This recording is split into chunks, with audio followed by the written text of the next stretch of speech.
Self-care should not be a last resort, it should be habitual. We deserve that same respect, that same kindness, that same grace that we extend to other people. And you don't know how many tries it's going to take for you to make it, for you to achieve that goal. So it's so important to not give up. Hi guys, I'm Rebecca, and I'm here to say the obvious. We're basically at the end of another year, and I'm not sure if you feel like it's flown by or if it's dragged by. Personally, I'm ready to be done with 2021. I'm ready to be done with COVID. But I think the important thing, regardless of how our year has gone, regardless of if we've accomplished a lot of goals or if we haven't, it's important to learn from our mistakes and even the things that we did well. So, as you can see from the title, today we are talking about the top lessons I've learnt during the year 2021. Hopefully there's tips or things that you can pull and apply to yourself, or you can identify with going forward and entering into the new year.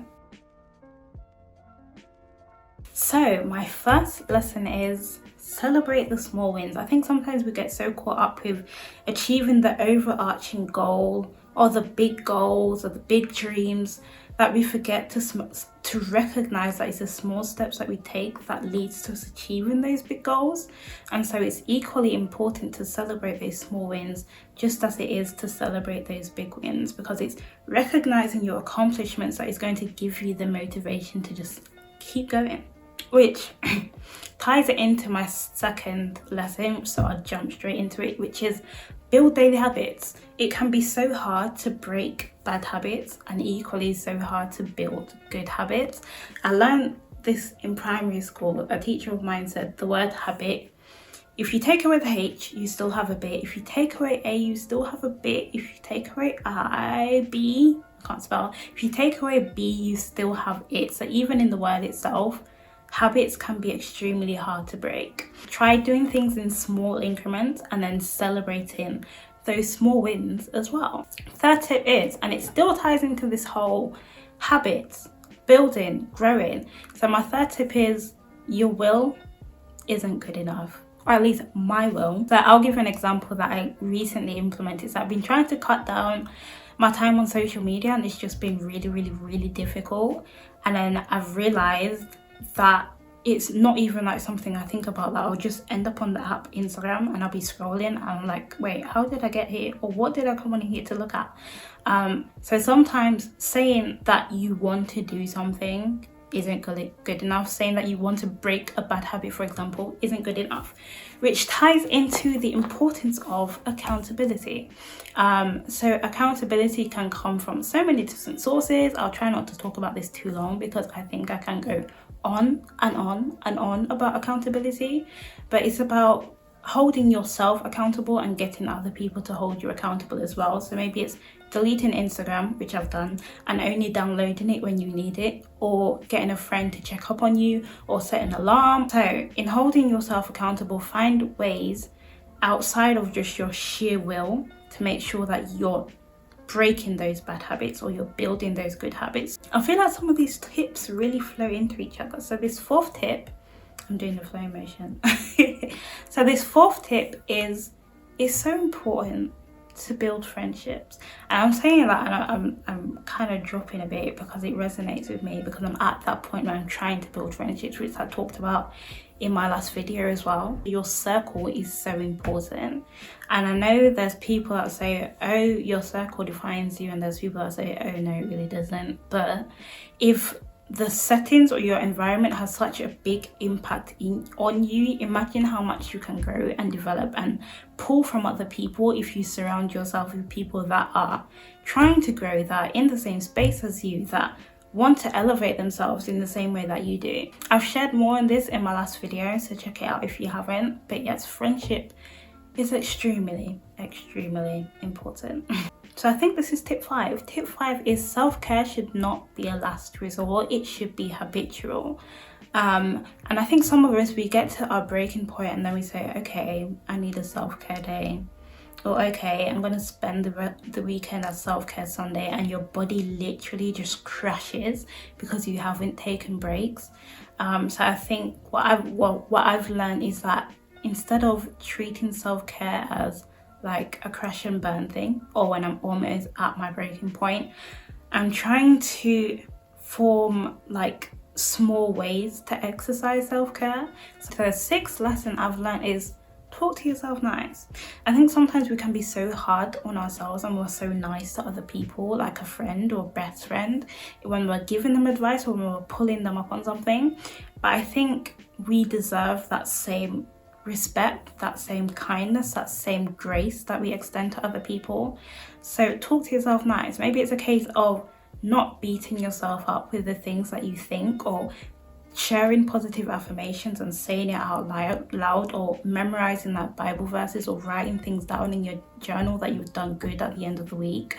But there's so many ways that you can go about talking to yourself nice. But at the heart of it, essentially, it's just about being kind to yourself. I think this is number 7, but my 7th tip is appreciate other people. I think like we're all going through it in one way or another. COVID-19 has just made 2020 and 2021 hell for so many people.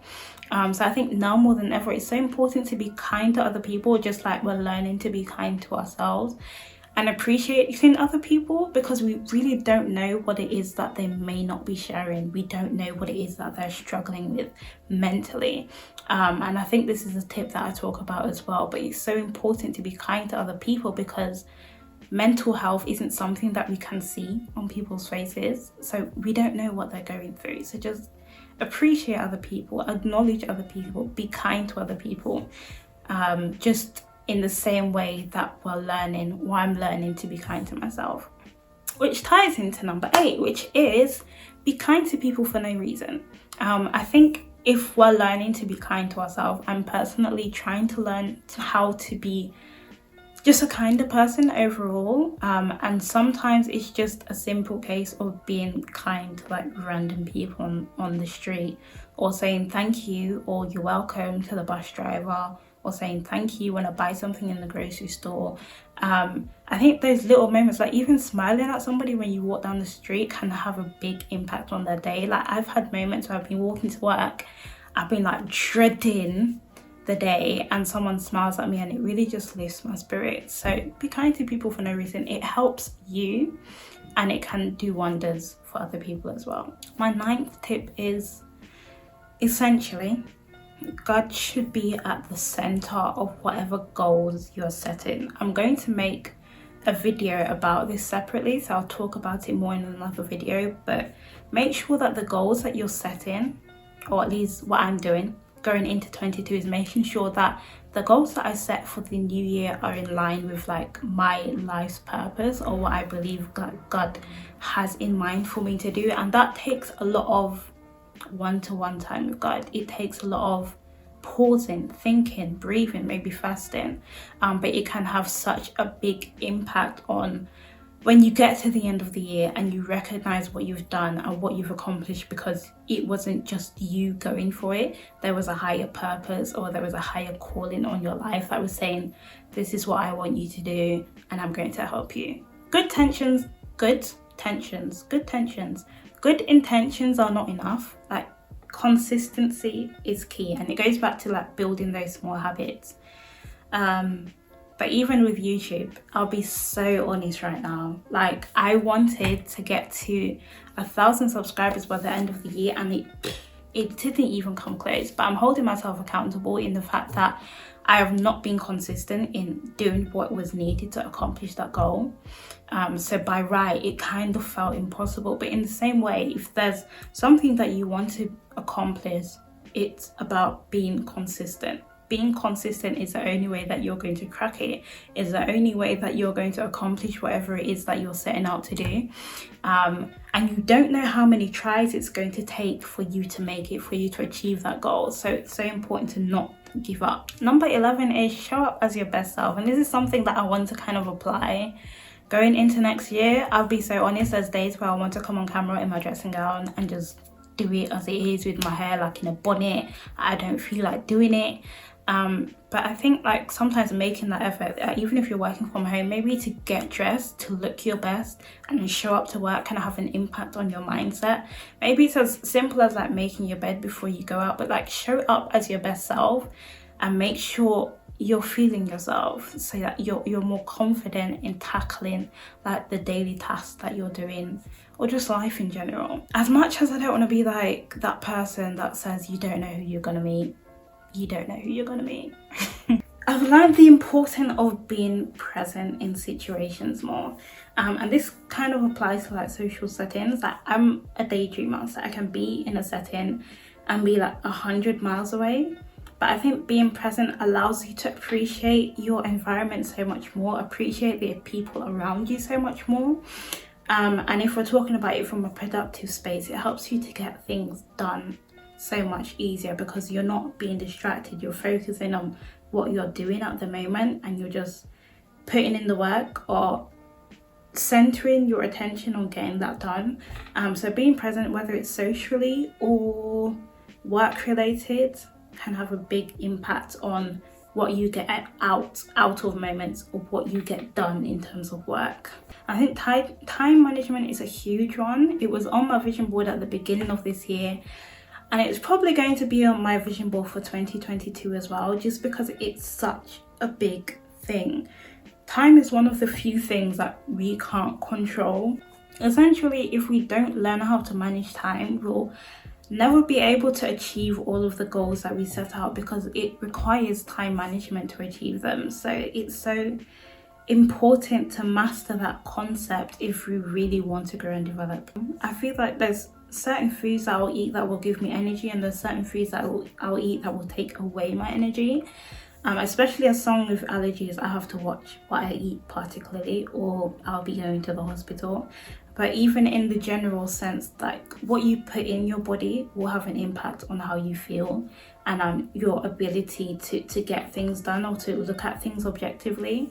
So as much as possible, at least what I've learned, is eating healthily and being intentional about what I put in my body has such a big impact on my overall wellness. I think holding in your negative emotions can somehow, I don't know how it works, but build toxins in your body, and it can impact your overall thought process, the way you think about yourself, the way you think about other people. So as much as possible, try not to hold on to that, let it go. If it's a case of where you exercise, if it's a case of journaling or talking to somebody, a therapist, find ways to let go of those negative emotions so that they're not weighing you down. As much as we can attempt to remember everything, like, writing things down is so important, because we cannot store everything in our mind. I think we'll just weigh ourselves down, and we won't be able to have a fresh outlook or to look at things from an objective perspective. So write things down. What I've started doing is putting like reminders on my phone for things, or writing things down at work, or like getting Siri to add reminders or to-dos, or just making lists so I don't forget things, and then revisiting them and then ticking them off, because it also gives you the satisfaction when you can look back at it and tick it off and recognize that you've done it. Or if something jumps in your mind, it's like, oh yeah, I was supposed to do that, just write it down. So at least you're not trying to think about that during maybe your relaxation time, but that it's there, and you know that there's a time that you can go back to it, and you know you're not going to forget it because it's on paper or it's on your phone. Learning your love language helps you recognize how you like to receive love, and you can also communicate that to other people, to like friends or family or your loved ones, to let them know that, look, this is my love language, and this is how I'd like to receive love from you. And sometimes it's not a case of like coaxing them to show you love, but it's just communicating that or being aware of that. So you're conscious of your reaction to like your partner's actions or your family's actions or your friends' actions. I think this is tip number 20, and if it is, which I think it is do a personality test. And it's similar to like a love language test. I just think it gives you a greater sense of self-awareness. I think I've done maybe 3 throughout this year, and it's just like there's been times I've identified with certain traits more than other times, but it helps me to understand the reason behind the way that I approach other people, or how I relate to other people, and how I relate to myself as well. And just having that greater sense of self-awareness can make you feel more confident or comfortable being yourself. My last lesson that I've learned this year is, I think I've shared this in a previous video, is not beating yourself up. And I think especially with the year that we've been through, it has been a tough one.